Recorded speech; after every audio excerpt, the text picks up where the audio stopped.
J'aime votre pays, votre race, votre liberté, votre révolution, votre république.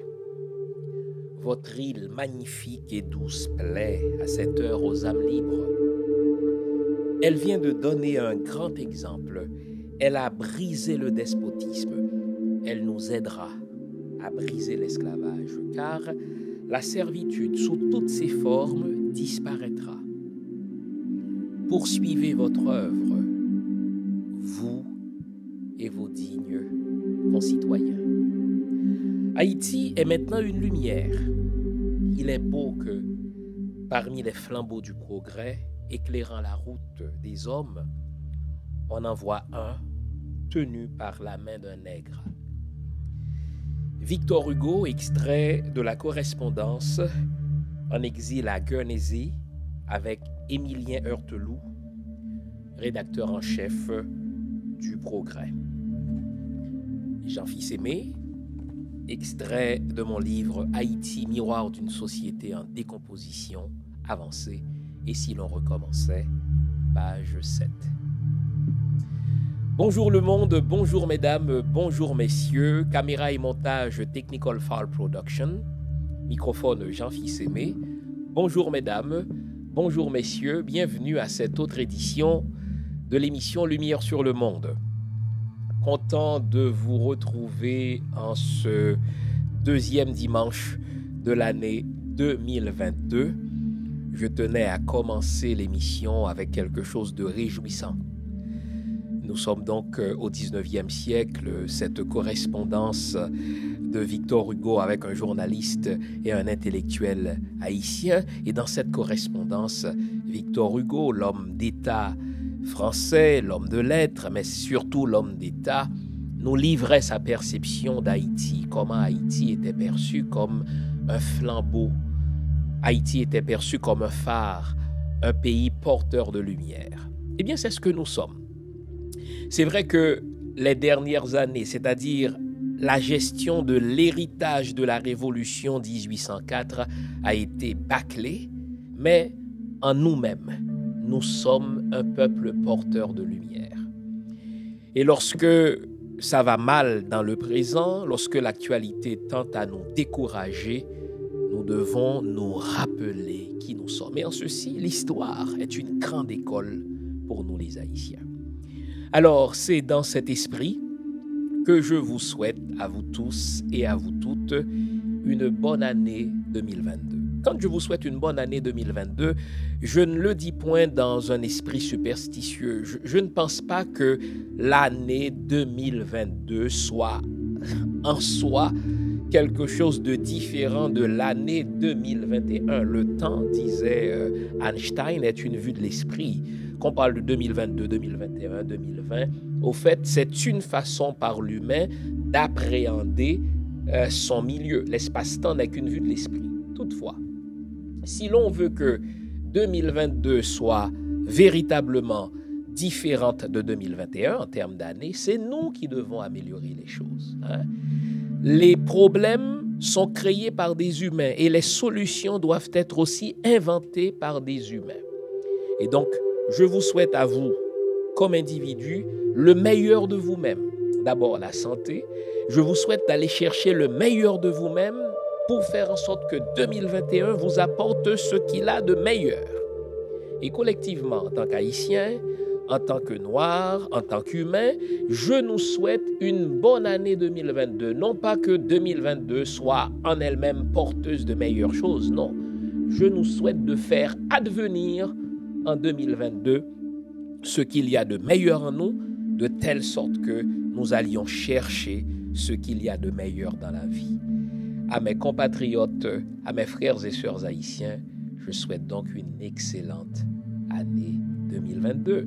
À mes compatriotes, à mes frères et sœurs de l'Afrique, je souhaite une excellente année 2022. Et à mes frères et sœurs les humains, je souhaite aussi une excellente année 2022. Que tous les humains puissent connaître une excellente année. Allez, On va s'arrêter pour la pause.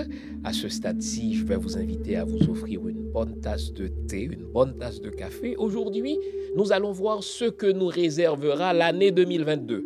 Nous allons tenter de faire un petit peu de la science politique, mais en futurologie.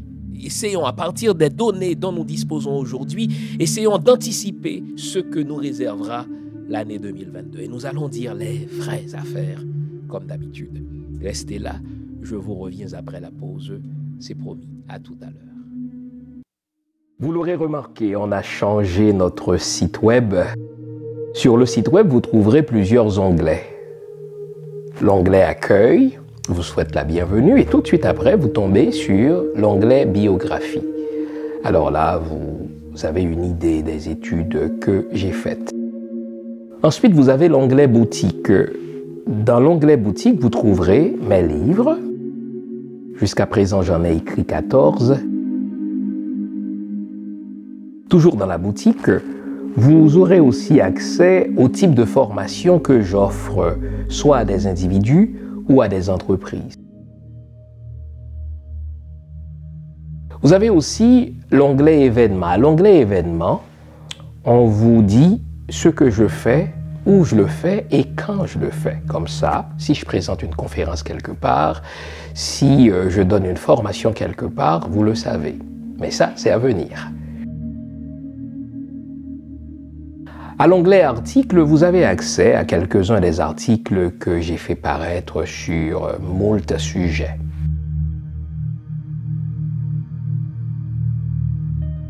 Vous trouverez aussi mes audios. Au fait, les audios, ce sont les anciennes émissions que j'ai présentées à la radio CPAM et que vous avez appréciées. Ce sont des émissions que j'ai présentées sur toutes sortes de sujets allant de la spiritualité à la mystique, de la mystique à la religion, en particulier la religion chrétienne, le judaïsme et un petit peu d'islam aussi. Donc vous trouverez de tout cela. Et enfin, à l'onglet émissions, vous avez accès aux diverses chroniques ou aux divers liens par lesquels je présente des chroniques, que ce soit à la radio, à la télé ou sur les médias sociaux. Enfin, vous avez l'onglet Contact qui vous permet de me contacter soit par email ou par les médias sociaux. Le nouveau site de Jean Fils-Aimé, c'est le vôtre. Servez-vous-en.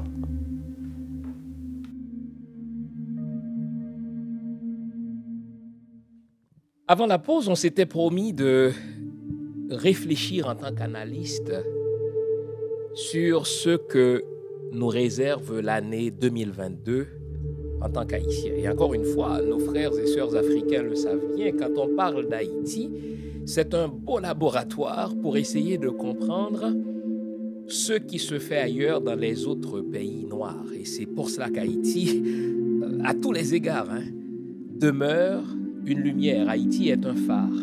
Quand ça va mal en Haïti, nous devons chercher à comprendre pourquoi ça va mal, quelles sont les mains qui sont derrière tout cela. Ça nous permet de comprendre, n'est-ce pas, ce qui se trame, ce qui risque de se reproduire dans les autres pays noirs. Eh bien, et quand ça ira bien, parce qu'il faut que ça aille bien un jour, on comprendra les mécanismes que le peuple haïtien aura mis en place pour que ça aille bien. Eh bien, pour comprendre ce que nous réserve l'année 2022, il nous faudra casser l'actualité en petits morceaux. Et c'est ce que je vais faire. On va parler de l'actualité judiciaire, on va parler de l'actualité politique, on va parler de l'actualité électorale et enfin on parlera de l'actualité socio-économique. Donc, on va casser l'actualité en plusieurs petits morceaux et à la fin de l'émission, vous aurez compris que tous ces morceaux constituent un tableau complet. Et comme j'aime à le faire chaque dimanche à pareille heure, on se posera la question, mais si l'on veut que tout ça arrête, qu'est-ce qu'il faudra qu'on fasse? Et je vous proposerai évidemment, comme j'aime à le faire, quelques pistes de solutions. Regardons ce que nous réserve l'actualité judiciaire. C'est comme cela qu'il faut commencer.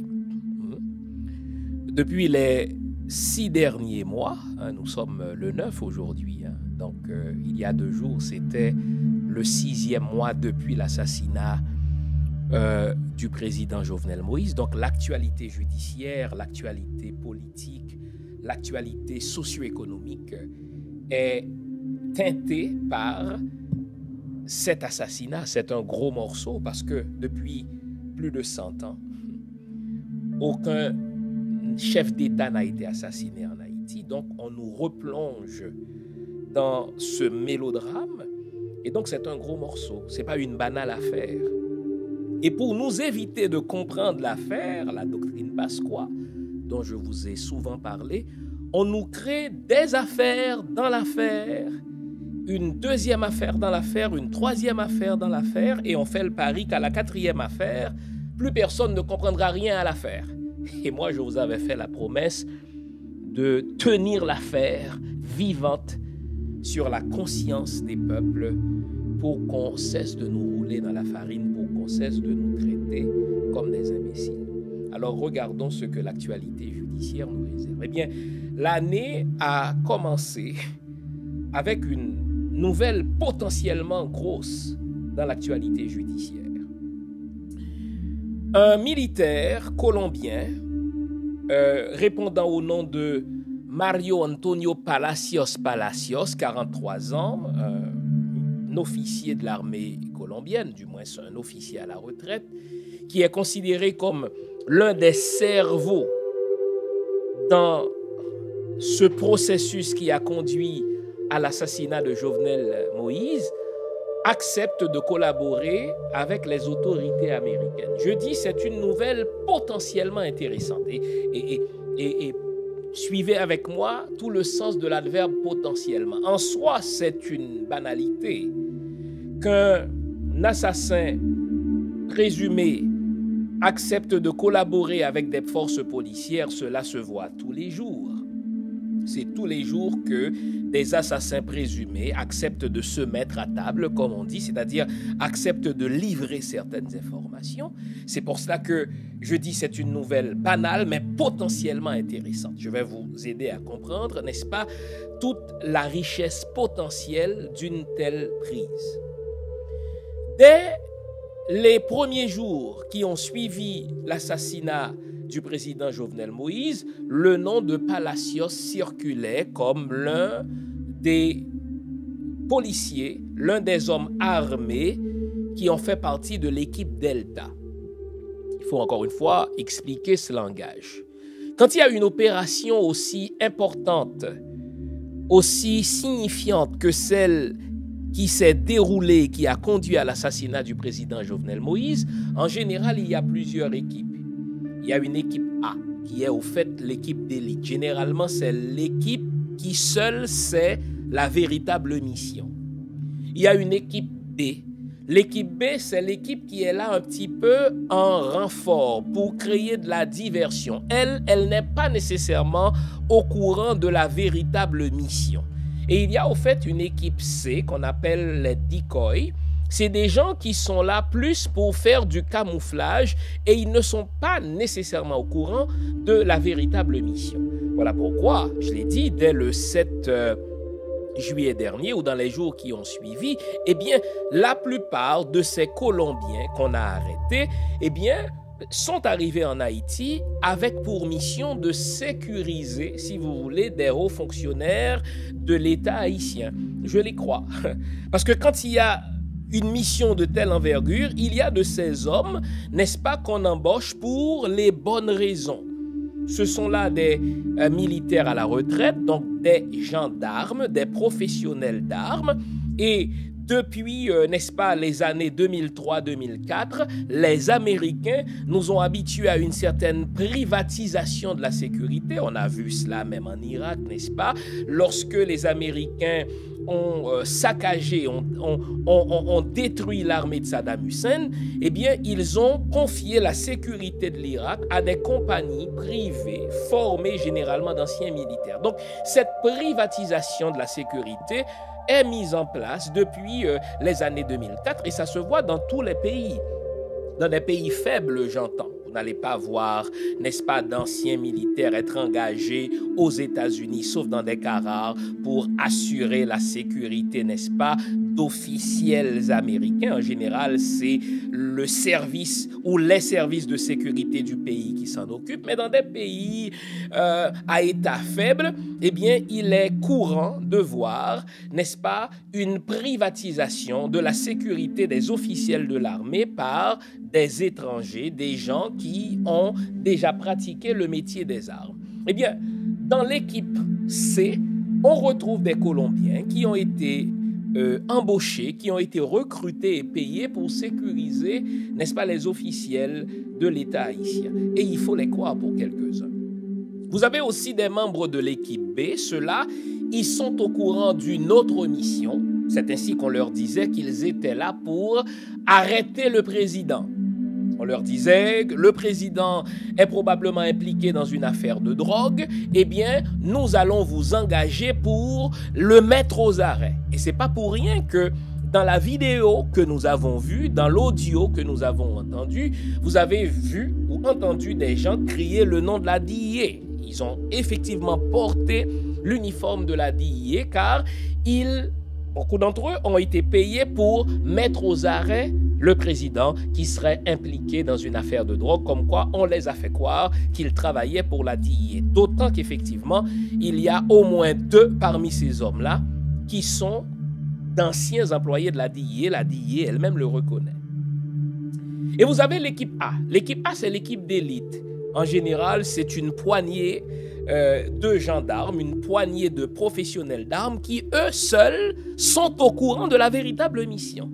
Et Palacios fait partie de cette équipe A-là, qu'on appelle aussi l'équipe Delta. Ça veut dire que c'est l'équipe d'élite qui est entrée dans la chambre du président. Palacios ne l'a pas nié.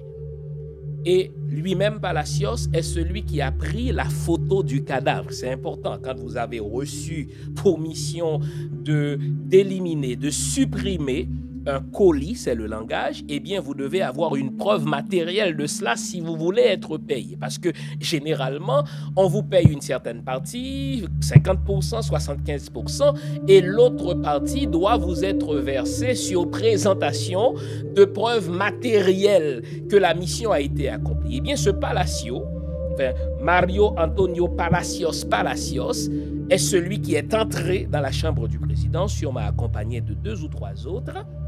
Il est celui qui a pris la photo du cadavre comme preuve qu'il a accompli sa mission. Bon, il n'a pas laissé le pays dans les heures qui suivent. On l'a aidé à quitter le pays dans les jours qui suivent. Et ce « on-là » est intéressant parce que d'autres complices ont bénéficié de l'aide policière pour laisser le pays. Et donc ce Palacios, tout comme Badio, n'est-ce pas, lui c'est un autre dossier, on en parlera un autre jour, a pu laisser Haïti à destination de la Jamaïque. Et c'est à la Jamaïque, puisqu'il y a eu un mandat d'arrêt international contre lui, Haïti fait partie d'Interpol, et vous vous souvenez que dans l'un de mes lives, j'ai dit, si Haïti est sérieux dans son enquête, il faut qu'Haïti demande à Interpol de l'aider. Et donc on a émis un mandat d'arrêt international contre Palacios. Palacios était à la fois réclamé par Haïti, il était réclamé par son pays d'origine, la Colombie, et même s'il n'était pas réclamé par les États-Unis, il a choisi de parler aux policiers américains et il demande à être expédié aux États-Unis. C'est là que la chose devient intéressante, les amis. N'oublions pas, la question c'est que nous réserve 2022 et on est en train de considérer le petit morceau judiciaire. Posons-nous la question. Pourquoi ne veut-il pas retourner en Haïti? Pourquoi ne veut-il pas être extradé en Haïti? La raison est simple. S'il est retourné en Haïti, il sera abattu en prison. Il le sait. Il le sait. Les hommes qui l'ont payé et pour qui il a pris la photo du cadavre, il les connaît. C'est une grosse opération, ça. Il les connaît. S'il retourne en Haïti et qu'il se rende compte qu'il risque d'être le seul de l'équipe A à couler, il n'acceptera jamais de couler seul. Donc, s'il retourne en Haïti, c'est pas compliqué, ceux qui se sont cotisés. Parce que c'est une opération qui, selon les experts, a coûté environ 60 millions de dollars. Donc, ce ne sont pas les petits joueurs haïtiens, quelques politiciens qui en ont voulu à Jovenel Moïse qui peuvent se payer une telle opération. Une telle opération est financée par ceux qui en ont les moyens. Et donc, ceux qui ont les moyens de financer l'opération ont encore les moyens de supprimer Palacios. Donc, Palacios, en tant que professionnel de la chose, lui, c'est un mercenaire. Ça veut dire c'est quelqu'un que l'on paye pour exécuter des gens. Il dit, moi, je ne veux pas retourner en Haïti. C'est simple. Si on a pu abattre un président dans sa chambre à coucher, à combien plus forte raison, et notez quelque chose, on a tué le président, pas un chien n'est mort.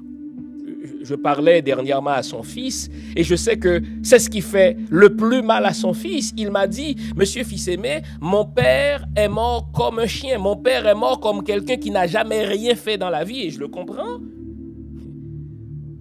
Le père disposait de garde du corps. Qu'est-ce qu'un garde du corps? C'est quelqu'un qui est payé pour être tué à la place de quelqu'un d'autre. C'est ça un garde du corps. Si tu es garde du corps, on te paye pour que tu meurs à ma place. Il n'est pas normal que je meure avant toi. Si je meurs avant toi, on va enquêter sur toi.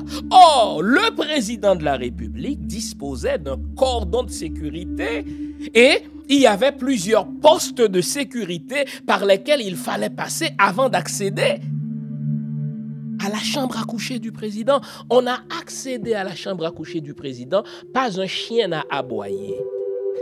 C'est qu'il y avait une complicité et on sait que Félix Badio est celui qui avait de l'argent de la part des gens riches en Haïti pour payer les différents membres du cordon de sécurité du président pour qu'ils ne soient pas là cette nuit-là. Beaucoup d'entre eux ont été abonnés absents, d'autres ont été malades, d'autres ont voyagé. Et ceux qui sont restés n'ont rien fait. Donc, Palacios c'est que s'il retourne là, ceux qui ont les moyens, qui ont financé cette opération contre le président, vont encore financer une autre opération pour l'abattre. Il dit, écoutez, je suis un mercenaire, je suis loin d'être un imbécile, je sais comment ça fonctionne, je n'irai pas en Haïti. Et il a raison. Okay. Mais il aurait pu aussi retourner en Colombie. Il est ressortissant colombien. Mais il fait le même calcul. Si je retourne en Colombie, on va m'abattre. Parce qu'on s'entend, la Colombie, à bien des égards, c'est un narco-État. C'est un pays qui est sous l'influence, n'est-ce pas, des narcotrafiquants. Et ceux qui ont pu financer l'assassinat du président pourraient, ils ont le bras long, n'est-ce pas, ils pourraient tout autant financer l'assassinat de Palacios en Colombie. Dis-moi, je n'irai pas en Colombie, qui est son pays d'origine. Il choisit d'être extradé aux États-Unis. Là, on nous dit que c'est lui qui a appelé les policiers américains. Foutaise que tout cela, il faut décoder. Quand vous lisez une nouvelle, quand vous avez étudié en diplomatie, quand vous avez étudié en relations internationales, le vouloir dire véritable est dans le dire. Souvent, ce qu'on dit cache ce qu'on a voulu dire. Quand ils disent, écoutez, c'est lui qui a appelé les policiers américains pour passer à table, non. Les policiers américains, les enquêteurs américains n'ont jamais été absents. Vous vous souvenez, dans les heures qui ont suivi l'assassinat de Jovenel Moïse, le FBI et la CIA sont allés enquêter. Moi, je dis c'est pour brouiller les pistes parce qu'on ne veut pas qu'on remonte jusqu'à eux. Mais, ça c'est important ce que je vais vous dire là. Une prise, un poisson comme Palacios, ça va être un instrument de chantage entre les mains des autorités américaines contre certains politiciens haïtiens et contre certains oligarques. C'est pour cela que la nouvelle devient potentiellement intéressante.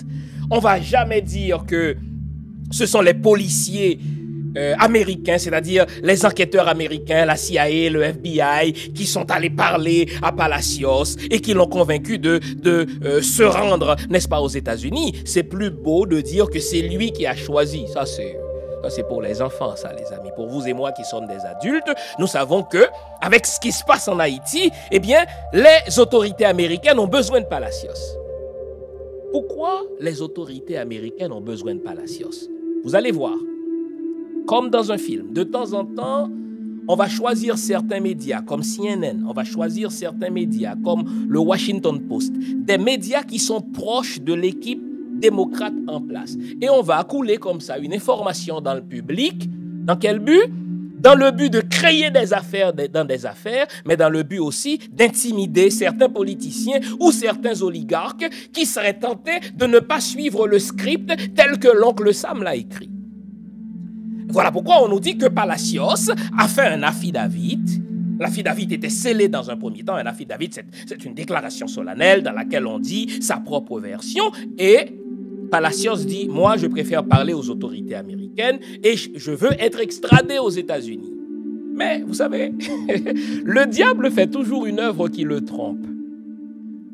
En demandant d'être extradé aux États-Unis, Palacios est en train de vous dire à moi et à vous que son véritable patron, c'est l'Américain. Et je l'ai toujours dit.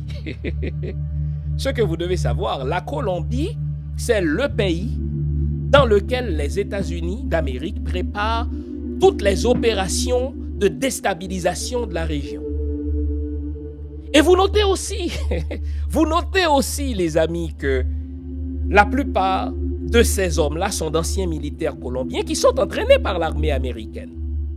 Et lui, il sait qu'une telle opération n'aurait pas pu aboutir, une telle opération n'aurait pas pu être parvenue à terme si les Américains n'avaient pas un regard complice. Comment peut-on faire quelque chose d'aussi gros dans la cour arrière des États-Unis en Haïti sans que le département d'État ou la CIA n'ait donné leur permission? Donc, Palacios est en train de nous dire, moi, mes véritables patrons, ce sont les Américains.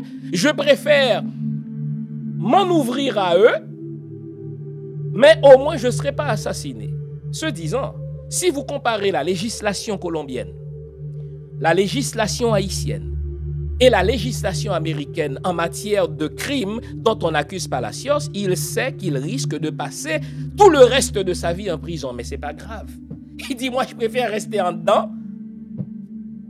n'être pas assassiné comme je risque d'être assassiné à la fois en Haïti et en République dominicaine, mais je vais foutre la frousse à ceux qui m'ont payé pour faire la job et qui aujourd'hui restent au pouvoir et qui aujourd'hui continuent de se la couler douce et qui entre-temps, n'est-ce pas, veulent nous faire croire autre chose comme si nous étions, n'est-ce pas, des canards sauvages. Et c'est là où je dis, le fait pour Palacios de passer à table avec les Américains indique quels sont ses véritables patrons, mais là, Palacios accepte d'être un instrument de chantage formidable entre la main des Américains contre des politiciens. Et je vais vous dire exactement quels sont les politiciens qui ont la diarrhée au moment où l'on se parle.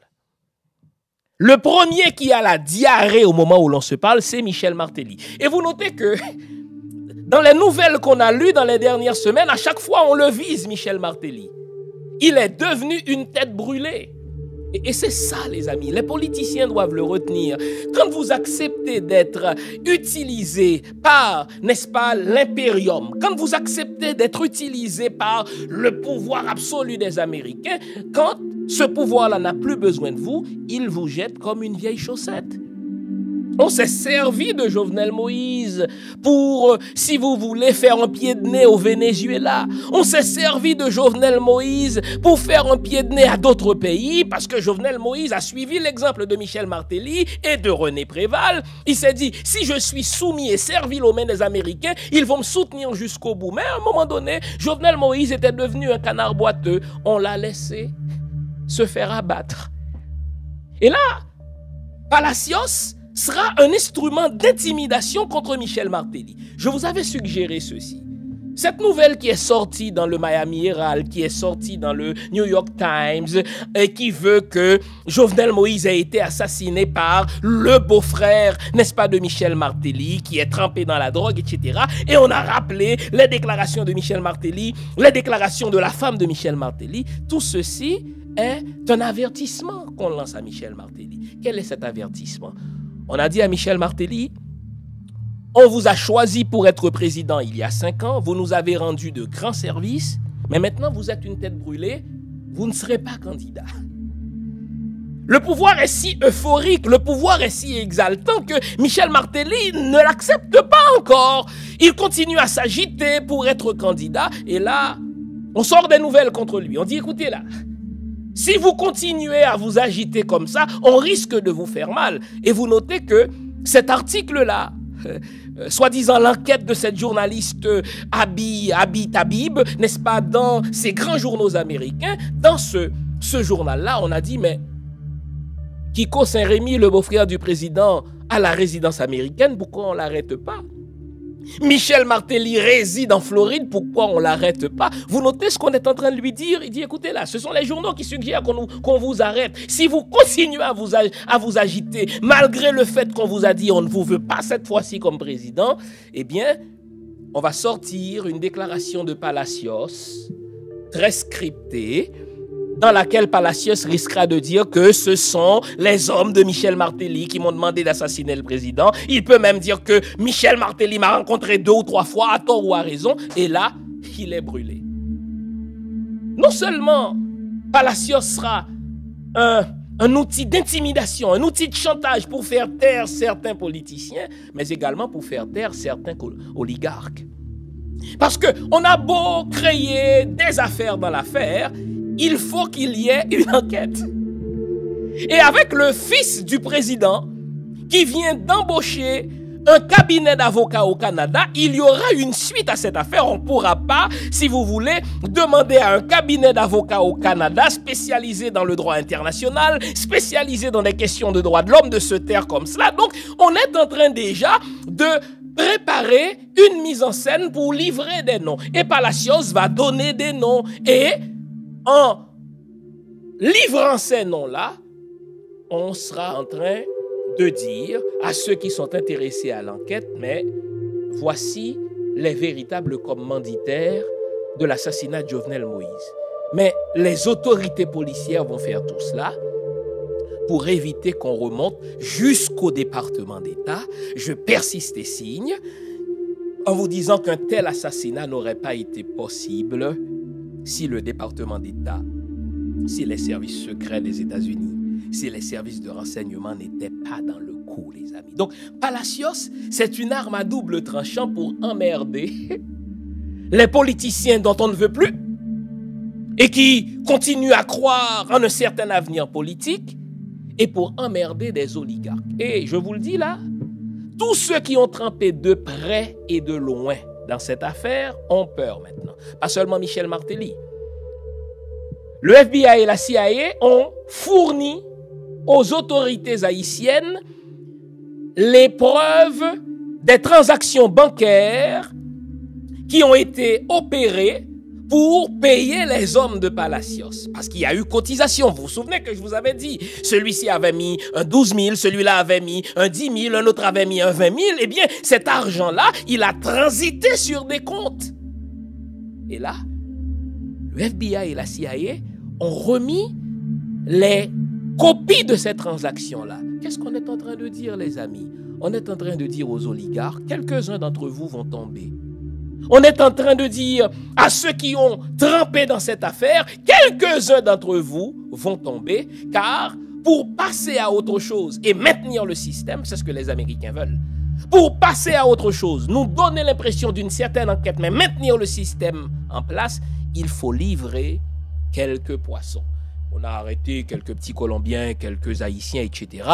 Ça ne veut rien dire. Il faudra qu'ils donnent quelques poissons pour maintenir le système parce que autrement le système risque de leur exploser en face. Et c'est ce à quoi Palacios va servir. De notre côté, dans l'actualité judiciaire, suivez bien ce que je vais vous dire. Pendant l'année 2022, nous allons avoir beaucoup de déceptions, beaucoup de frustrations. Exemple, vous avez des gens qui sont en prison depuis juillet 2021. Nous sommes rendus en janvier 2022. La Constitution haïtienne interdit ce genre d'arrestation-là. Au fait, ce sont des arrestations illégales. Une arrestation préventive ne peut pas durer tout ce temps-là. Vous avez des gens qui ont été arrêtés, qui n'ont jamais vu leur juge naturel. Ça, c'est déjà illégal, ça. À un moment donné, les avocats de ces gens-là vont plaider l'arrestation illégale.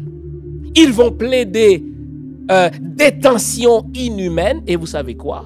Vous avez des citoyens américains là-dedans. Un gars comme Christian Emmanuel Sanon, qu'on considère comme l'un des cerveaux, comme l'un des penseurs de cela. En fait, il n'est le cerveau de rien. Emmanuel Christian Sanon est plutôt un pan qui aimait faire le pan, qui aimait faire la bella figura, comme disent les Italiens. Mais lui, on l'utilisait comme un imbécile. Sauf qu'il est un citoyen américain. À un moment donné, son avocat va plaider l'inconstitutionnalité de son arrestation. Son avocat va plaider les conditions inhumaines dans lesquelles il est détenu. Et vous savez quoi? Il sera libéré, il sera perdu dans la nature. Il va retourner dans son pays d'adoption, les États-Unis. Et bonne chance aux autorités haïtiennes si elles tenteront de l'extrader vers Haïti. On ne pourra jamais le faire extrader. Mais vous n'avez pas seulement ça, non. Vous avez des citoyens colombiens. La presse parle déjà des situations inhumaines dans lesquelles ces gens-là sont détenus. Et vous savez quoi? En Haïti, on ne sait peut-être pas cela, mais les détenus ont des droits. Quand on est en prison, on a des droits. Des traitements inhumains, le droit international est contre cela. La torture, le droit international est contre cela. Il suffit que les avocats de ces gens-là plaident cela, ils vont gagner. Et on va vider les prisons haïtiennes de tous ceux qui ont un passeport étranger et il ne restera, si vous voulez, n'est-ce pas, que quelques petits poissons haïtiens qui ont été de faibles exécutants. Donc, du point de vue de l'actualité judiciaire haïtienne, à part ce palacios qu'on va utiliser comme un instrument d'intimidation, eh bien, en 2022, je vous le dis là, les avocats de ces gens-là qui sont détenus illégalement, ils n'ont pas encore vu leur juge naturel. La loi haïtienne prévoit que dans les 3 jours de mémoire qui ont suivi l'arrestation préventive, quelqu'un doit passer devant le juge. Vous ne pouvez pas vous saisir comme ça du corps de quelqu'un sans qu'un juge n'avalise la décision. Oh, ils sont là en prison depuis 6 mois. Eh bien, ce n'est qu'une question de jours avant que leurs avocats, en particulier ceux qui sont des ressortissants étrangers, vous avez des Américains là-dedans, au moins 3 Américains, eh bien, leurs avocats vont plaider qu'ils laissent la prison parce que c'est illégal. Ils vont retourner aux États-Unis en donnant la garantie qu'ils vont retourner, et bonne chance, car il faudra leur faire un procès en extradition qui est très long, les amis. Donc, il y aura des déceptions. Et vous savez quoi? Les autorités haïtiennes souhaitent cela. Parce que ce sont les mêmes autorités haïtiennes qui ont contribué à l'assassinat de Jovenel Moïse qui sont là. Je vous l'ai dit sans embâche, Ariel Henry était au courant. Ariel Henry est placé là par Michel Martelly, qui est l'un des concepteurs de l'assassinat de Jovenel. Alors il est là justement pour empêcher qu'il y ait une véritable enquête. Déjà, lorsque la justice l'avait convoqué pour qu'il vienne répondre aux incessants appels qu'il a reçus et passés à Félix Badio, plutôt que de répondre à la convocation, il a congédié le ministre de la Justice. Trouvez l'erreur, c'est qu'il a quelque chose à se reprocher. Donc, d'un point de vue judiciaire, l'actualité haïtienne de 2022 nous réserve chantage de la part des Américains pour éliminer certains politiciens et faire tomber certains oligarques, et déception parce que ces cellules-là dans lesquelles on a placé ces détenus préventifs vont être vidées dans les prochains mois. C'est moi qui vous le dis. L'actualité politique sera marquée par des luttes fratricides. C'est pas compliqué. Nos luttes, nos chicanes vont se poursuivre. Pour quelle raison? Déjà, c'est pour ça qu'il faut toujours décoder le langage d'un diplomate. Le très exécrable, le menteur, le fier menteur Kenneth Merton, qui était l'homme des Clinton pour imposer Michel Martelly, qui n'a jamais été élu, ne l'oublions pas, est arrivé en remplacement de Daniel Foote. Et là, sachant qu'il est une tête brûlée, sachant qu'il a un passé macabre dans la politique haïtienne, il ne fait pas beaucoup de bruit. Contrairement à son prédécesseur, Daniel Foote, qui parlait beaucoup, lui, ses déclarations sont rares. Sa dernière déclaration se résume en une phrase. La solution doit être haïtienne, mon œil, et il faut un accord des accords. Qu'est-ce qu'il faut dire? Qu'est-ce qu'il a voulu dire véritablement? N'oublions pas, le vouloir dire d'un diplomate est toujours dans son dire.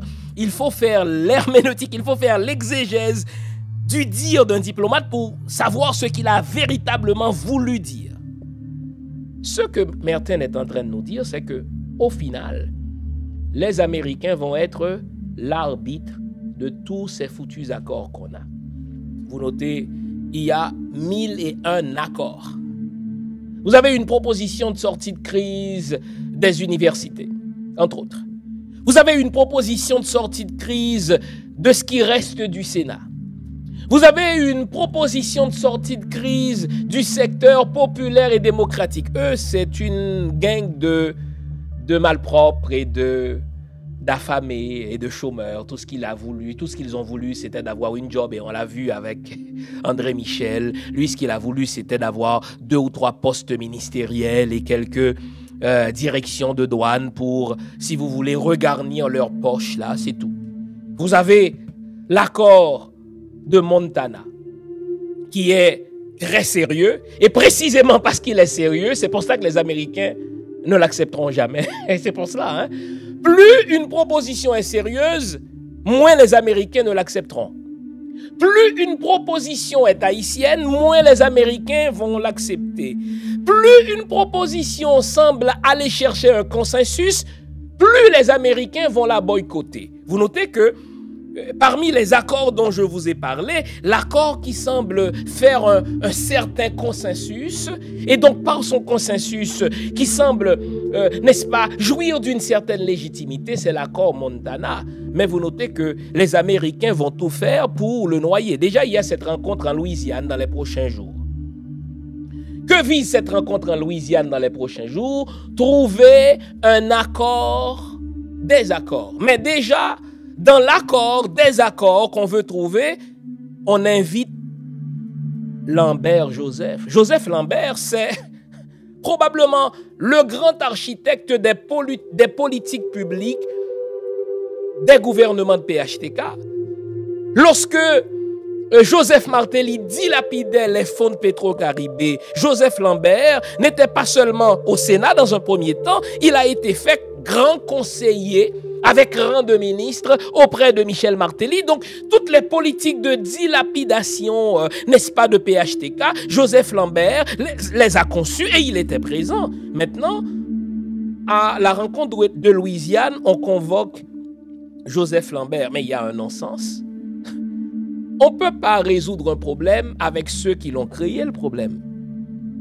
On ne peut pas résoudre un problème avec ceux qui tirent profit dans le maintien du problème.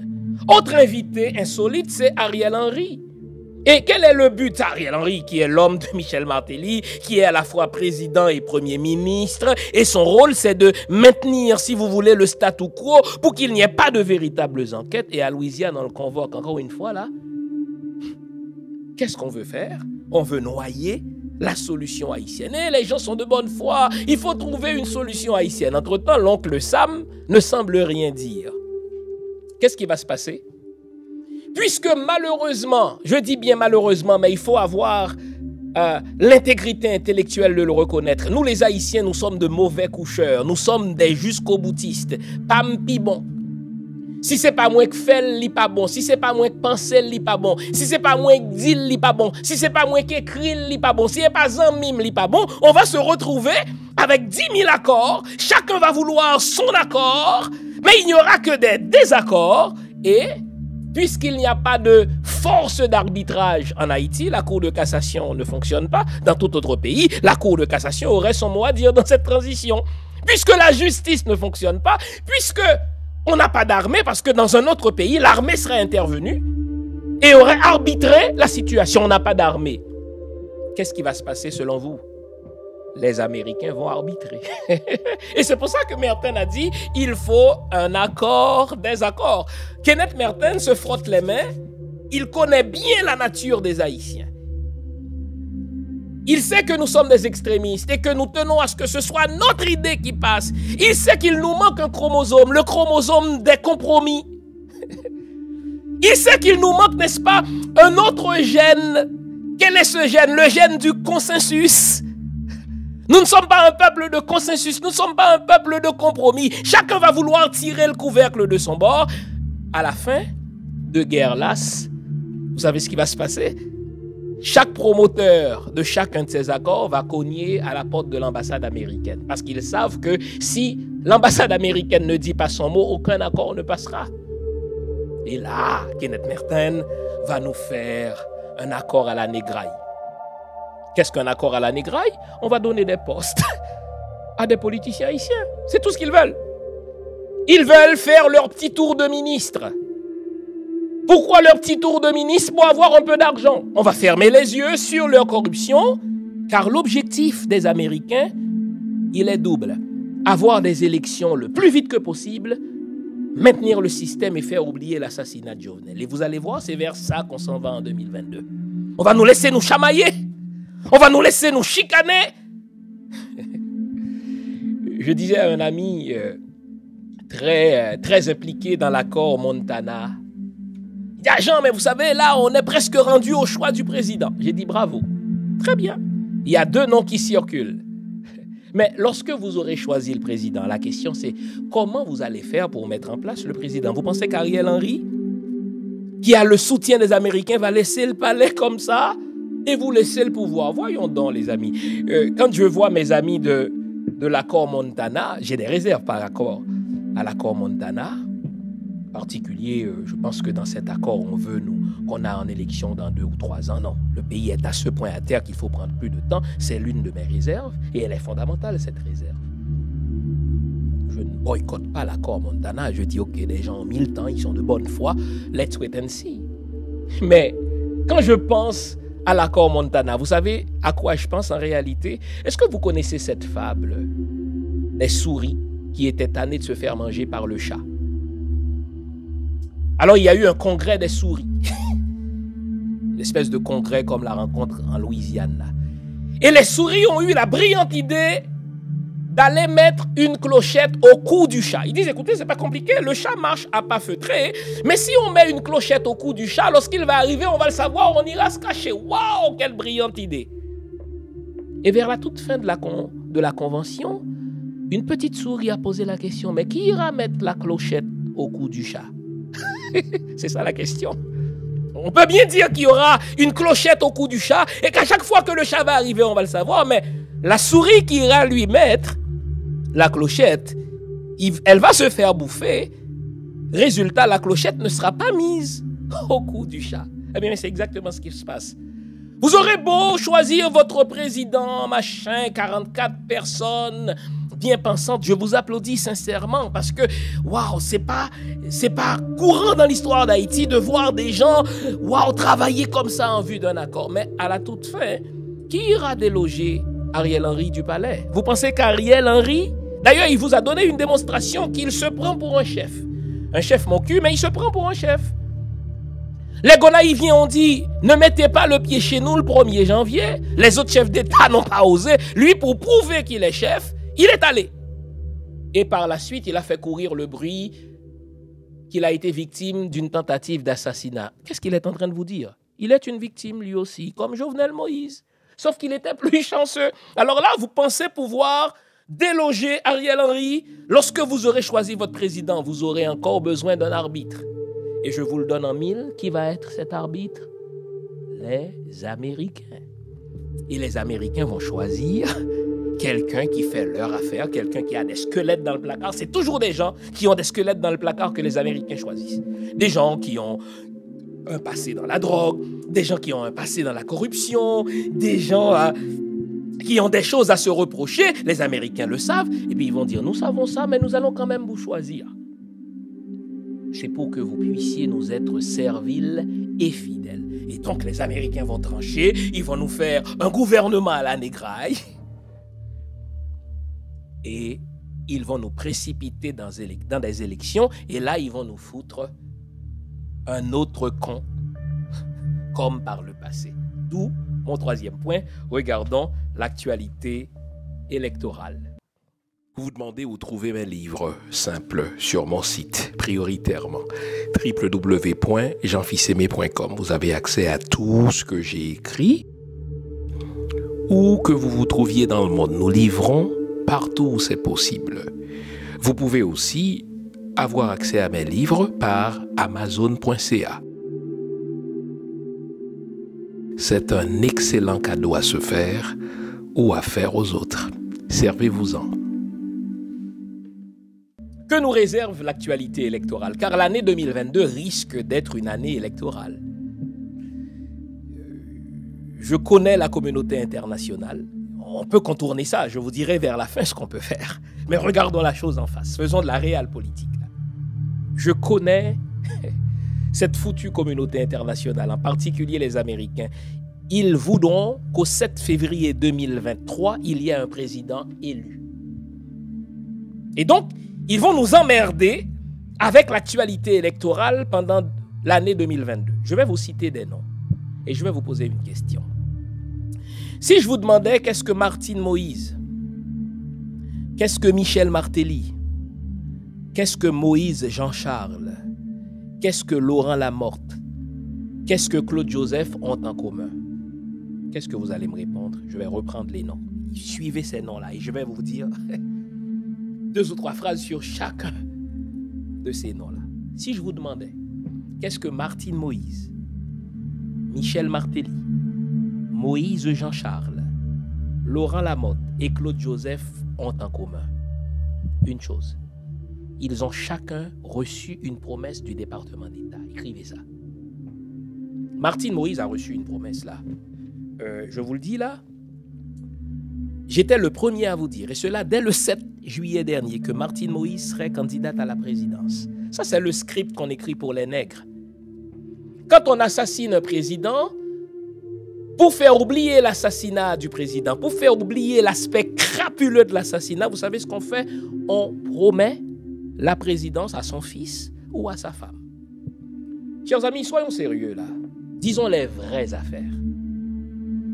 Des hommes entrent dans la chambre du président, ils l'assassinent, ils prennent la photo du cadavre et puis ils laissent Martine. Voyons donc les amis, Martine n'a jamais été en danger. Jamais. Dans la résidence du président vivaient les enfants du président. Suivez le film. Dans les heures qui ont suivi l'assassinat du président, Martine Moïse a quitté la résidence du président avec ses 2 enfants, sa fille et son garçon.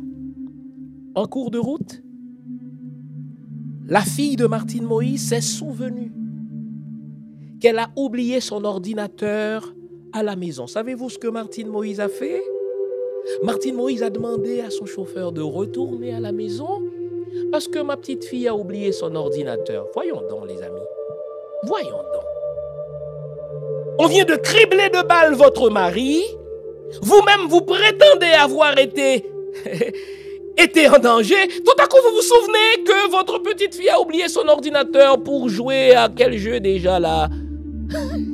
Et là, on dit, ah mais son ordi est tellement important, vous savez, il lui faudra jouer, il lui faudra regarder Jean-Fils Aimé sur YouTube.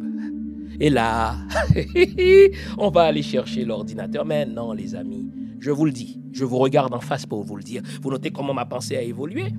Dans les jours qui ont suivi, dans les jours qui ont précédé, je reprends, dans les jours ou les heures qui ont précédé l'assassinat de Jovenel, Martine était informée. On lui a donné le choix. Soit de collaborer, auquel cas, on vous laissera la vie sauve et on laissera la vie sauve à vos enfants. Vous savez à quel point une mère, n'est-ce pas, est sensible à ce type de langage. Soit vous refusez de collaborer et c'est vous et vos enfants qui y passerez. Mais comprenez le comportement de Martine. Si Martine Moïse a vraiment été en danger, 3 ou 4 jours seulement après son hospitalisation, entre guillemets, parce que personne n'a jamais vu le certificat médical de Martine, on ne sait pas pourquoi elle a été à l'hôpital. 3 ou 4 jours seulement après son hospitalisation en Floride, Martine fait un... Mais c'est terrible, les amis. L'assassinat de votre mari a eu lieu dans la nuit de mardi à mercredi. Déjà le vendredi, il y avait un tweet vocal de Martine qui circulait annonçant en des mots voilés qu'elle allait être candidate. Quelle femme, quelle épouse digne de ce nom ferait cela? Une épouse à qui on fait des promesses. On a dit à Martine, votre mari nous casse les couilles, votre mari n'a plus d'avenir. Si vous collaborez, vous allez remplacer votre mari. Vous allez être la gardienne du mouvement joveneliste. Et Martine a lancé son parti politique. Je pense que ça s'appelle Clairer. Clairer en créole, c'est éclairer. Là, je souhaite même vous éclairer. Je souhaite vous ouvrir les yeux moi aussi ce matin. Martine a reçu formellement une promesse.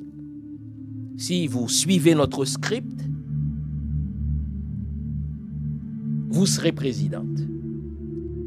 Chers amis, comprenons le comportement de Martine. Votre mari a été assassiné de 12 ou 13 balles. Vous-même, vous prétendez avoir reçu 8 balles, mais ça, je n'y crois même pas. 8 balles de baseball, 8 balles de ping-pong, 8 balles de neige, mon cul. Dans une entrevue, on a demandé à Martine, votre vie a-t-elle été en danger? Elle dit oui, j'ai dû faire la morte, j'avais du sang qui coulait de ma bouche, j'ai dû me cacher sous le lit. Des mercenaires entrent dans la chambre de votre mari, l'ont criblé de balles. Ils ont eu le temps de prendre la photo et ils ne savaient pas que vous étiez sous le lit. Voyons donc, Martine, voyons donc. La vérité, c'est que depuis le mois de janvier, ces gens-là étaient en Haïti. Palacios faisait des va-et-vient. Et on a loué un appartement en face de la maison du président pour contrôler ses allées et venues, pour contrôler les allées et venues de tout le monde. Alors, ils ne savaient pas que Martine était là. Voyons donc. Et quand on a demandé à Martine, combien de balles vous avez reçues? Elle a dit en anglais, 1, 2, 3. Putain, Martine. Vous nous prenez pour un canard sauvage. Quand vous recevez des balles, vous savez combien de balles vous recevez. Et vous pouvez dire, j'en ai reçu au bras, j'en ai reçu à la taille. Non.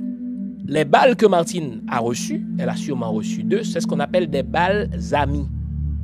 Vous savez, quand des policiers vont faire un coup, qu'ils décident de tabasser quelqu'un, qu'ils décident même de le tuer, la personne, pour faire passer ça comme de la légitime défense, après avoir tué la personne, l'un des policiers va tirer sur un autre policier pour faire croire que cette balle-là, c'est celui qu'on a tué qui l'a lancé et que ce policier qui a tué ce salaud, il a réagi en légitime défense. Au fait, si on n'avait pas donné 2 ou 3 balles amies à Martine, personne ne croirait sa version. C'est pour ça qu'on l'a cru pendant un certain temps. Elle a reçu 2 ou 3 balles. Et puisque nous, les Haïtiens, nous sommes de grands sentimentaux, que de voir cette femme, n'est-ce pas, arriver le bras, n'est-ce pas, en échappe, etc. On dit pauvre elle, mais avec le temps, là, on a fini par voir la fesse de Martine, là.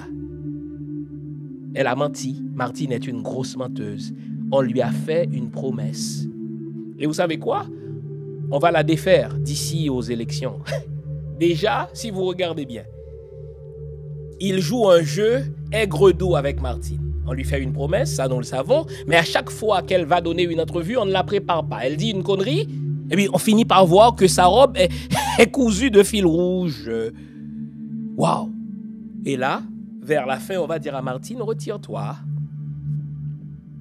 Elle va vouloir se prendre au sérieux. On va vous dire, si tu ne te retires pas, Martine, on va sortir les choses qu'on sait de toi.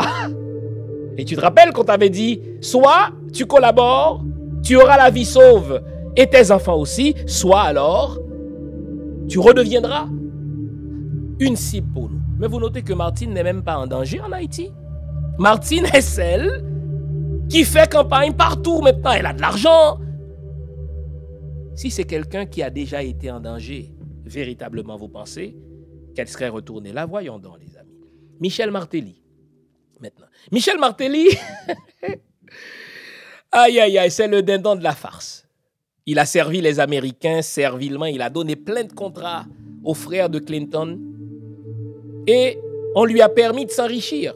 C'est un super riche, ce con-là, hein? Et non seulement lui, il s'est enrichi, sa femme s'est enrichie, son beau-frère s'est enrichi, les enfants de Michel Martelly, oh là là. Et il pensait sérieusement qu'il allait redevenir président. C'était le plan. Mais vous savez, en géopolitique, l'actualité est dynamique, elle n'est pas statique. Ce qu'on te promet hier, dans 2 jours, peut ne plus être vrai là. Et puisque tu es un pion, tu dois accepter qu'on te place ou bien qu'on t'enlève. Mais Michel Martelly se préparait à revenir au pouvoir. Sauf que là, il est brûlé, Michel Martelly. Il est brûlé avec des gens comme vous et moi parce que nous faisons de la contre-intelligence. Nous analysons les choses et nous balançons les vérités. Et les services secrets n'aiment pas qu'on balance leurs vérités. Et là, Michel Martelly a fini par être brûlé car tout le monde sait qu'il est impliqué dans l'assassinat de Jovenel. Quand vous avez même des journalistes américains qui publient dans des grands journaux cela, on ne pourra plus laisser son élection. Et Michel Martelly doit comprendre cela.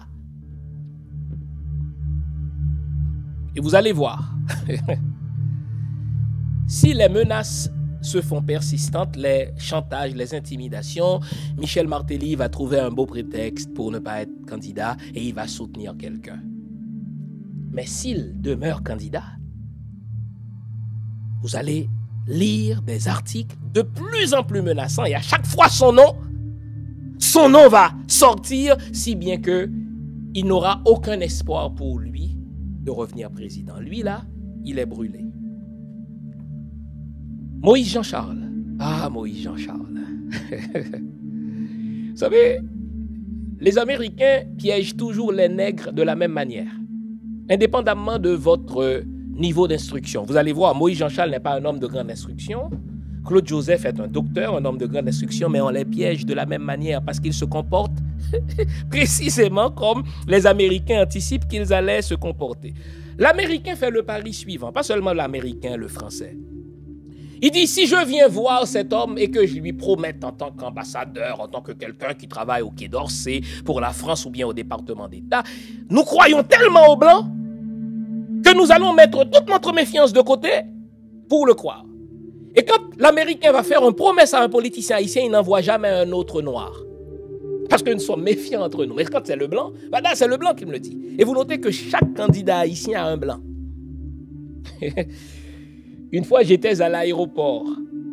Il y a peut-être 6 ans, mais oui, j'étais à l'aéroport de Port-au-Prince. Je laissais Haïti après une semaine de conférence. Et puis, qu'est-ce que je croisais? Je croisais le président du Sénat d'alors, le président sortant, Simon Desras machin, et Henri Séan, le grand notaire dont le nom est cité d'ailleurs dans cette affaire d'assassinat. Les deux partaient, imaginez, vers Washington. 2 candidats à la présidence, donc ils sont en concurrence. Les 2 étaient invités par le département d'État sur le même vol pour aller se faire promettre la présidence. Mais trouvez l'erreur. Moi, je vous cite les noms là. Je vous ai dit, j'étais à l'aéroport avec eux. Et Henri Séan se vantait. Savez-vous ce qu'il a dit, Henri Séan, à moi parlant? Je suis un président qui n'a pas encore reçu l'investiture. Parce qu'il était sûr de la promesse du Blanc. Et Desras, qui a déjà été président du Sénat, il dit, écoutez, moi j'ai l'étoffe. Alors pourquoi je fais ce détour? C'est pour vous montrer comment on est en train de piéger Moïse Jean-Charles. Le sénateur qui jouit d'une certaine popularité dans le Nord parce qu'il dit un certain nombre de choses, etc. Et puis, on lui fait une promesse. On dit à Moïse Jean-Charles, écoutez, cette fois c'est votre tour. C'est tellement vrai que quand il y a une formation de gouvernement, on le consulte. Quand Claude Joseph était resté Premier ministre après l'assassinat de Jovenel Moïse, eh bien on a consulté Moïse Jean-Charles pour savoir qu'est-ce qu'il voulait, est-ce qu'il fallait garder Claude Joseph, est-ce qu'il fallait aller en élection tout de suite. Et au gré des promesses, vous notez que Moïse Jean-Charles, c'est le seul candidat en Haïti qui est protégé par 6 ou 7 policiers haïtiens à la demande de l'ambassade américaine. Et Moïse Jean-Charles le reconnaît. Regardez l'affaire insolite. L'ambassade américaine demande au chef de la police d'alors, le très incompétent, le très exécrable Léon Charles, de flanquer 6 policiers aux côtés de Moïse Jean-Charles. Mais en Haïti, il y a plus d'une centaine de candidats. Pourquoi Moïse Jean-Charles et lui seul reçoit la sécurité de 6 ou 7 policiers de la police nationale qui est déjà insuffisante. On est en train de lui faire croire qu'il allait être président, qu'il va être président. Je vais le dire à Moïse Jean-Charles là, parce que j'ai des amis dans son équipe qui m'écoutent et ils m'écoutent aussi. Le jeu qu'on est en train de vous faire là, Moïse, on l'a fait à Mirland Maniga. À la veille de la sélection de Michel Martelly comme président d'Haïti, Edmond Mulet et l'ambassadeur américain d'alors sont allés voir Mirland Maniga pour lui dire que c'est elle qui était élue. On est allé lui dire, est-ce qu'elle va toujours rester chez elle? Est-ce qu'elle en fera la résidence officielle? Ou bien, est-ce qu'elle va penser à un autre lieu pour des questions de sécurité? Vous imaginez quel était le choc de Mirland Maniga d'apprendre quelques heures plus tard que c'était Michel Martelly qui était élu par le même ambassadeur américain? On est en train de dire à Moïse Jean-Charles, cette fois-ci c'est votre tour. Et vous notez comment on est en train de lui construire une étoffe de président. On lui a donné un doctorat honorifique. Et Moïse Jean-Charles se prend au sérieux, il se fait appeler docteur. Aïe, aïe, aïe. Un doctorat honorifique ne nous confère pas le titre de docteur, monsieur Jean-Charles. Le titre de docteur, il faut travailler pour. Il faut écrire une thèse, etc. Eh bien, mais voilà, parce qu'on lui a fait une promesse. Moïse Jean-Charles, c'était l'homme qui était anti-américain, anti-machin. Dès qu'on lui a fait cette promesse, vous notez qu'il est moins amer, qu'il est moins acide contre les Américains. D'ailleurs, il va pisser aux États-Unis. Hein. Il y va régulièrement. Moïse, on va vous rouler dans la farine comme on fait à tous les autres nègres qui croient aux promesses des Blancs. Vous savez, les promesses d'un politicien n'engagent jamais un politicien. Les promesses d'un politicien engagent ceux qui veulent bien y croire. Les promesses de l'ambassade américaine n'engagent que ceux qui croient à ces promesses-là. Les Américains, ils s'en foutent. Ils vous disent ça pour que vous puissiez collaborer au processus électoral. Parce que si des gens comme Moïse Jean-Charles ne participent pas à ce carnaval électoral, ça manquera de légitimité. Donc on va vous faire croire c'est votre tour. Mais si vous étiez vraiment un démocrate, Moïse Jean-Charles, pourquoi acceptez-vous que ce soit les États-Unis qui passent l'ordre de vous affecter 6 policiers? Donc Moïse Jean-Charles, vous savez comment vous allez finir? Amer. Car ce n'est pas vous qu'on va choisir. Au lendemain des élections, vous allez tout de suite passer aux élections et puis dans la rue, vous allez recommencer à dire « V'lez pas, v'lez, faut l'aller ». Claude Joseph maintenant. Bon, Laurent Lamotte, parce que je veux analyser Claude Joseph en dernier. Laurent Lamotte, c'est l'homme aujourd'hui qui a le plus grand accès aux médias américains. Parce qu'il a étudié aux États-Unis, il a brassé des affaires aux États-Unis, il a un réseau. Et les entrevues là, que Martine Moïse a obtenues de CNN, c'est l'œuvre de Laurent Lamotte. Et vous allez noter une chose. À chaque fois qu'il y a un article qui sort sur cette affaire d'assassinat aux États-Unis, c'est toujours un article anti-Martelly. Quand vous faites une enquête, vous devez vous dire à qui cela profite. Cela profite au grand ennemi de Michel Martelly, Laurent Lamotte. Si cela lui profite, si unanimement, c'est qu'il a une main derrière cela. Et pour que Laurent Lamotte ait accès à ces médias-là, il faut qu'il y ait quelqu'un des services secrets, quelqu'un du département d'État qui travaille avec lui. Je fais de la radio depuis l'âge de 15 ans. Il y a toujours ce rapport amour-haine entre les services secrets et la presse. Toujours. On est méfiant vis-à-vis d'eux, mais c'est aussi eux qui nous balancent des informations. Quand ils nous balancent des informations, on prend cette information, on va l'analyser, parce qu'il ne faut pas leur faire confiance, mais on va quand même sortir leur information. Eh bien, l'idée que c'est le beau-frère de Michel Martelly, Kiko Saint-Rémy, qui aurait assassiné Laurent, qui aurait assassiné Jovenel Moïse, ça fait mal paraître Michel Martelly. Qui a intérêt à faire mal paraître Michel Martelly? Laurent Lamotte. Mais lui non plus ne sera pas président. Pourquoi? Parce que le peuple haïtien en a gros contre lui dans la dilapidation des fonds. C'est un voleur, Laurent Lamotte. Il a dilapidé les fonds Petro-Caribé. Ah oui, bien sûr. Et il a fait des deals de drogue aussi avec Kiko Martelly.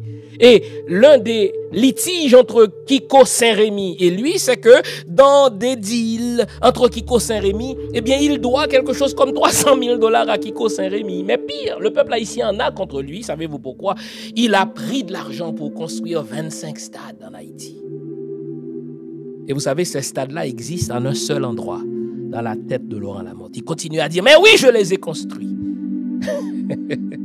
Sauf qu'à chaque fois, pour voir où est-ce qu'il a construit ça, il faut bien qu'il se détache le pantalon, Laurent Lamotte. C'est un voleur. Et là, dans ce contexte sensible, les Américains vont plutôt avancer quelqu'un ou vont tenter d'avancer quelqu'un de plus neutre. Laurent Lamotte n'est pas cette figure neutre. Et c'est là où je vais vous parler d'un certain Claude Joseph. Si vous faites l'histoire, rappelez-vous la notion d'un cheval de Troie. Le cheval de Troie, c'est l'instrument dont on s'est servi pour livrer les véritables, n'est-ce pas, ennemis, les véritables adversaires. Claude Joseph, je vais vous le dire, c'est un homme très cultivé, docteur en politique publique, il a enseigné aux États-Unis. Il était ministre des Affaires étrangères sous Jovenel Moïse sur l'insistance de l'ambassade américaine. À l'assassinat de Jovenel Moïse, il est resté ministre des Affaires étrangères, premier ministre, et il s'est autoproclamé président pendant 2 semaines, avec l'approbation des Américains, vous vous souvenez? 48 heures après l'assassinat de Jovenel Moïse, il y a eu une rencontre aux Nations Unies à la demande des États-Unis d'Amérique et du Mexique, et les Nations Unies et l'Union européenne ont dit « Nous allons maintenir Claude Joseph jusqu'aux prochaines élections. » Quand on a cette unanimité derrière soi, c'est qu'on a rendu de grands services aux Américains. Je vais vous dire qui est Claude Joseph. Claude Joseph, c'est un agent au fait de la CIA. Claude Joseph, c'est un boursier de la NED. Je vous l'ai déjà dit. Le NED, c'est le National Endowment for Democracy. C'est un appendice de la CIA. C'est une organisation qui reçoit beaucoup d'argent du Congrès américain pour faire valoir la politique étrangère des États-Unis dans des pays comme Haïti, justement, ou bien dans des pays du Moyen-Orient, dans des pays du Proche-Orient. Et Claude Joseph, c'est un boursier de la NED, enfin, un boursier du NED. Ce Claude Joseph-là, il n'est pas tombé du ciel. Claude Joseph avait fait partie de l'organisation des 184 qui, n'est-ce pas, a renversé Jean-Bertrand Aristide en 2004. Et tout de suite après, il a eu une bourse du gouvernement américain. Il est allé faire des études de doctorat là-bas. Il a même enseigné aux États-Unis et il revient, bon Dieu, il revient. Et dans les années qui ont suivi, il est devenu ministre des Affaires étrangères à la demande des États-Unis. Il est devenu Premier ministre et président. Il s'est autoproclamé président. Et là, tout à coup, Claude Joseph a eu des conflits avec Ariel Henry. Il s'est fait passer comme le patriote, etc. Et il accepte d'être démis du gouvernement de Ariel Henry. Ça devrait nous étonner. Claude Joseph a insulté Ariel Henry qui a voulu qu'il lui rende le poste de Premier ministre à la demande du président. Il a dit non. Il a refusé de le faire. Et tout à coup, Claude Joseph accepte de ne plus faire partie du gouvernement. Waouh! On est en train de le mettre au frais pour les prochaines élections. Et vous notez, depuis qu'il a laissé le gouvernement d'Ariel Henry, il s'est constitué un chef de l'opposition. Il critique Ariel Henry. Maintenant, c'est le patriote qui veut mener une enquête pour résoudre l'assassinat du président. Il mène, n'est-ce pas, des entrevues sur les médias sociaux pour dire mais si on n'a pas pu faire extrader Palacios, c'est parce que le gouvernement actuel dont il a fait partie il y a à peine quelques semaines ne fait pas bien les choses. Qu'est-ce qu'il est en train de se faire? On est en train de lui faire une étoffe de patriote. Nous les Haïtiens, on aime ça. Ah, il est en train de critiquer le gouvernement, il est en train de dire, n'est-ce pas, que la communauté internationale nous maltraite. Vous vous souvenez, n'est-ce pas, de sa prise de gueule avec la République dominicaine? Non, on est en train de lui faire un costume de président. Claude Joseph est le cheval de Troie. Et moi, c'est pour ça que je vous balance ça. Il ne faut pas le croire. OK? Il est instruit, mais c'est un vendeur de pays. Il a collaboré avec les Américains pour renverser un gouvernement légitime. Il a collaboré avec les Américains dans les heures qui ont suivi l'assassinat de Jovenel pour brouiller les pistes. Maintenant, qu'il ne tente pas de se faire passer comme le patriote, c'est le cheval de Troie. Et je vous dis ce qui va se passer. Dans les mois qui vont précéder l'élection, lorsque la fièvre électorale va, n'est-ce pas, embraser toute la scène politique haïtienne, vous allez voir une alliance entre Martine et Jovenel et Claude Joseph. Pour l'instant, c'est le plan. Mais un plan est dynamique. Pour l'instant, le plan, c'est de nous présenter Claude Joseph comme ça, comme le Deus ex machina. Les Américains l'aiment bien, il est instruit, il a été ministre des Affaires étrangères, il a tenu la tête aux Dominicains et là aujourd'hui il pousse pour qu'il y ait une véritable enquête sur l'assassinat. On risque de nous le faire passer comme le candidat patriote qu'il nous le faut. Pour l'instant c'est le plan. Mais vous notez que dans un cas comme dans un autre, de Martine à Claude Joseph, en passant par Michel Martelly, Moïse Jean-Charles et Laurent Lamotte, ce sont des gens qui ont tous reçu une promesse des Américains. On est foutus. Qu'est-ce qui va se passer du point de vue socio-économique maintenant, rapidement? D'un point de vue socio-économique, la situation ira de mal en pis. Elle ne va pas s'améliorer. Ils vont nous dégrader la situation. C'est ce qu'on appelle la stratégie de la dégradation, de la distraction. Il y aura toujours ces jeunes armées pour couper le pays en zone de non-droit. Il y aura toujours des problèmes de carburant. Il y aura toujours des problèmes de kidnapping. Ça, c'est prévu par ce qu'on appelle des architectes de politique publique étrangère. C'est prévu, n'est-ce pas, qu'ils vont dégrader la situation économique. Ils vont nous faire, n'est-ce pas, la stratégie du différé, n'est-ce pas? Ils vont repousser à demain ce qu'ils auraient pu régler aujourd'hui. Ils vont nous traiter comme des enfants. Ils nous montrent un petit bonbon là comme ça. Quand on ouvre la bouche, ils le reprennent, le bonbon, juste pour nous mettre, n'est-ce pas, dans l'attentisme. Et alors là, ils vont dire, mais la seule façon de régler le problème, c'est d'aller en élection. Parce que vous avez un gouvernement illégitime, qui n'a pas la légitimité électorale, un gouvernement qui ne peut pas résoudre les vrais problèmes. Donc, si vous voulez régler le problème, allons en élection. Et lorsque vous aurez élu un président, on va se tenir derrière lui pour vous aider à résoudre le problème. C'est ce qu'on appelle la stratégie de la dégradation. On va laisser la situation se dégrader, se détériorer. Et à un moment donné, on sera à ce point fatigué, on va dire dans l'indifférence, faites donc votre putain d'élection et foutez-nous la paix si c'est ça la solution. Et là, l'oncle Sam, suivi du Canadien, suivi du Français. Au fait, cette même communauté de prostituées et de voleurs internationaux, ils vont nous faire des élections à la négraille. Et là, tout à coup, il n'y aura plus de problème de kidnapping. Il n'y aura plus de problème de carburant. Il n'y aura plus de problème de machin. Parce que c'est la stratégie de la dégradation socio-économique par laquelle ils vont nous fatiguer pour qu'on accepte leur solution. Qu'est-ce qu'on peut faire? C'est là où on va se dire les vraies affaires. Qu'est-ce qu'on peut faire? Deux choses. En relations internationales ou en matière de sécurité, il y a deux termes que vous devez connaître. Il y a ce qu'on appelle le soft coup. Il y a ce qu'on appelle le hard coup. Le soft coup, qu'est-ce que c'est? C'est lorsque vous mobilisez une population, lorsque vous mobilisez une collectivité pour qu'elle se révolte contre un système.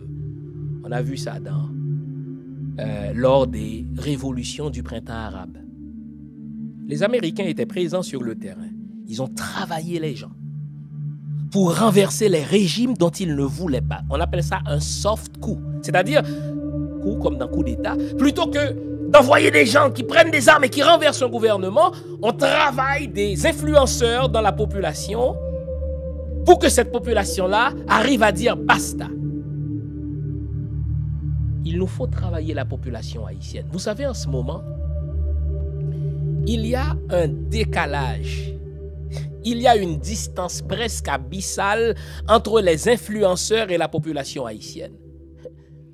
je ne me mens pas à moi-même. Quand je fais cette émission-là, mais la plupart de mes compatriotes haïtiens, mais ils ont d'autres chats à fouetter, là. Ils ont les problèmes de carburant, ils ont des problèmes de kidnapping dans le cul, ils n'arrivent pas à manger à leur faim. Vous pensez qu'ils ont l'opportunité de s'asseoir pour écouter des analyses politiques? Donc, le soft coup qu'on espère et qu'on a déjà vu en 86, il faut le travailler.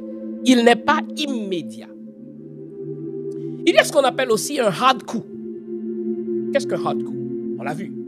Vous avez des militaires ou des gens armés qui disent, écoutez, ce gouvernement-là n'est pas celui qu'on veut, on le renverse, on le dégomme et on met un autre système en place. Il faut les deux en Haïti. Je vous regarde dans les yeux, je vous dis qu'il faut les deux. Il faut préparer le soft coup. Et moi, je vais me mettre à contribution. Je vous annonce que dans une semaine, j'aurai tous les mercredis soirs sur le réseau Méga une émission en Haïti en créole. Ça va être diffusé de 22h à 23h30. Moi, je crois en l'avenir de mon pays. Mais je sais aussi que cet avenir-là, il ne tombera pas du ciel. Une révolution, ça se prépare. Vous vous souvenez quand je vous avais dit que c'est les élites de la classe moyenne qui préparent une révolution. Moi, puisque je la veux, cette putain de révolution, je vais la préparer avec mon peuple. En créole, chaque mercredi, 1 heure de grande écoute de 10h du soir à 23h30. N'a pas le palak peuple là, dans la langue maman, langue papa, pour nous faire comprendre que ce qu'on est en train de lui donner, c'est de la bouillie pour les chats. Donc, le soft coup. Et je ne suis pas pressé. Même s'il nous fout une élection cette année, on peut toujours renverser le gouvernement qu'il nous donnera. Je vais préparer le soft coup. Mais il faut souhaiter aussi le hard coup. Il faut que des gens qui ont la connaissance des armes puissent se dire à un moment donné, on ne peut pas être sur la terre de Dessalines, on ne peut pas être sur la terre de Toussaint Louverture, on ne peut pas être sur la terre de Christophe et se laisser damer le pion, ou se laisser coiffer à chaque fois par les mêmes petits Kenneth Mertin ou machin. À un moment donné, il faudra provoquer une véritable révolution et mettre KO ce système-là.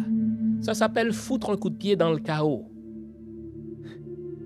On le fait lorsqu'on a une force d'arbitrage armée. Je vous l'avais laissé entendre. Vous aurez tous les accords que vous voulez là, mais qui va dégommer Ariel Henry? Vous aurez tous les accords que vous voulez, mais qui va dégommer le gouvernement de PHTK? Mais ils ont l'appui des Américains. Vous dites, ah mais Jean-Fils Aimé, vous rêvez en couleur là. Les Américains ne nous laisseront jamais faire. Foutaise. Il n'y a pas que les Américains qui puissent préparer les hard coups. Vous avez aussi ce que j'appelle le bloc de Shanghai, la Chine, la Russie, etc. Vous savez pourquoi les Américains ne nous laissent pas en paix? C'est parce que nous sommes géopolitiquement un endroit extraordinaire. Nous sommes un endroit stratégique pour les pays de la Caraïbe et pour les pays des Amériques. Et en plus, nous avons un sous-sol riche, je vous le dis. Nous allons faire un Dessalines de nous.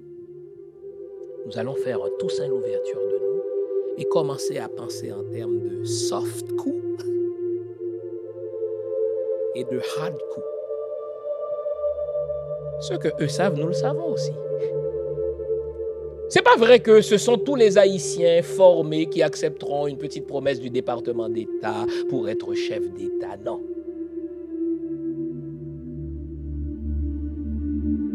Je vous le dis. Il faut une combinaison du soft coup et du hard coup. À malin, malin demi, pas vrai? Je vous ai dit, voici ce qu'il nous réserve pour 2022. On peut contrecarrer ça. Comment on y arrive? Il faut une alliance des gens de bien. Mon ami, le banquier Franck Siné, appelle ça le complot de la classe moyenne, un bon complot. Il nous faut une alliance des enfants de la classe moyenne, des fils, des petites de Soviet, des gens qui aiment leur pays, qui n'ont pas peur du blanc. Donc des patriotes, des gens qui ont la compétence pour aider ce pays, chacun en son champ de compétences, et des gens intègres. Ce n'est pas avec Ariel Henry ou Michel Martelly. C'est pour ça que ces politiciens que je viens de vous citer, je les mets à la même enseigne. Ils ont tous reçu une promesse de la part du grand ennemi d'Haïti, les Américains. Chers amis, voici ce qu'on nous prépare, mais ce n'est pas une fatalité. On peut contourner ce qu'on nous prépare. Soft coup, on travaille la population haïtienne. Moi, je vais me mettre à contribution. Je vais me rapprocher de la masse par la radio tous les mercredis, de 10h du soir à 11h30. Et que ceux qui en ont les compétences, là je ne citerai pas de nom, nous préparent un hard coup. Il n'y a pas d'omelette sans casser les œufs. À un moment donné, là, du haut de son doctorat, Fidel Castro a dû prendre les armes.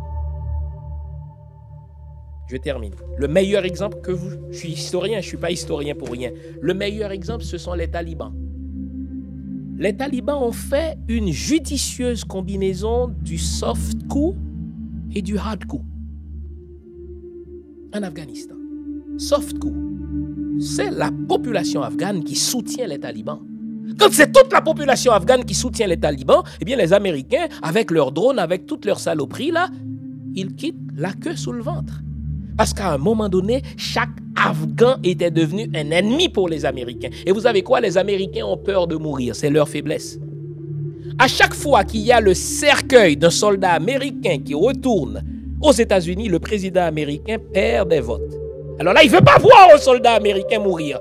Ah! Les talibans, vous devez connaître la faiblesse de votre ennemi. Les Américains ont peur de mourir. C'est pour ça qu'ils pensent que tout le monde a peur de mourir. Eh bien, la population afghane s'est dressée comme population contre les Américains. Soft coup. Et les talibans ont préparé les Afghans. Et hard coup, ils se sont armés. Et ils ont débarqué dans le palais. Ils ont dit au président que les Américains ont placé, basta, tu laisses ou tu meurs. Ça va les amis? C'est pour ça qu'il faut faire l'histoire. Judicieuse combinaison entre soft coup et hard coup. Êtes-vous prêts pour cette alliance? Ou bien vous allez vous contenter de votre petit visa là, de votre résidence aux États-Unis? Pays ça, bon Dieu, il n'y a pas jamais rien. C'est par votre passivité que le pays est là où il est. C'est par votre lâcheté. Vous avez peur de l'Américain. L'intimidateur se nourrit de votre peur. Le jour où vous n'avez plus peur de l'intimidateur, il perd toute arme. J'ai pas peur des Américains. Je les emmerde. Préparons ce soft coup et ce hard coup. Le hard coup, il est nécessaire. À un moment donné, il faut mettre du feu tellement en Haïti, comme l'avait dit Che Guevara, il faut allumer tant de feu que les Américains n'auront pas suffisamment de pompiers pour les éteindre tous. Ils vont nous laisser la sainte paix. La guérilla, c'est nous les Haïtiens qui l'avons inventée. C'est Toussaint Louverture qui a inventé la technique de la guérilla. Alors on va laisser ça aux autres. Voyons donc. Dans toutes les écoles de guerre sérieuses, on étudie les tactiques de Toussaint Louverture, même si on ne le nomme pas. Alors nous les Haïtiens, on va se laisser damer, puis on parle, le petit crétin. Kenneth Merton, il y a une deuxième faiblesse des Américains, je vous la livre. Les Américains sont nuls en histoire. Ce sont de gros crétins en histoire. Le dernier secrétaire d'État à être un savant en histoire, il s'appelait Henry Kissinger. Les autres, c'est des crétins. Ils ne savent rien en histoire, ils commettent des erreurs de débutants parce qu'ils ne connaissent pas l'histoire. Nous sommes les inventeurs de la tactique de la guérilla, on va leur foutre des feux partout qu'ils ne pourront pas éteindre, ils vont devoir nous laisser tranquilles. Et deux, on va se rapprocher de la masse par le soft coup et on va leur foutre un coup de taliban dans le cul. Ah, moi je suis en feu pour l'année 2022. Ça va les amis? Il est possible de recommencer. On a besoin de réflexion, on a besoin de penser. Il ne faut pas aller en élection. Le pays est à terre, il faut reconstruire les 14 chantiers fondamentaux de la nation. Vous trouverez tout cela dans mon dernier livre. Haïti, miroir d'une société en décomposition. Et si on recommençait sur mon site www.jeanfilsaimé.com. Merci d'avoir été là. J'espère vous avoir été utile. Je reviendrai avec plus d'informations sur mon exercice de soft coup dans les prochains jours. Allez, bonne semaine, bonne année 2022 et faisons-nous respecter en tant que fils et filles de Toussaint Louverture. Au revoir.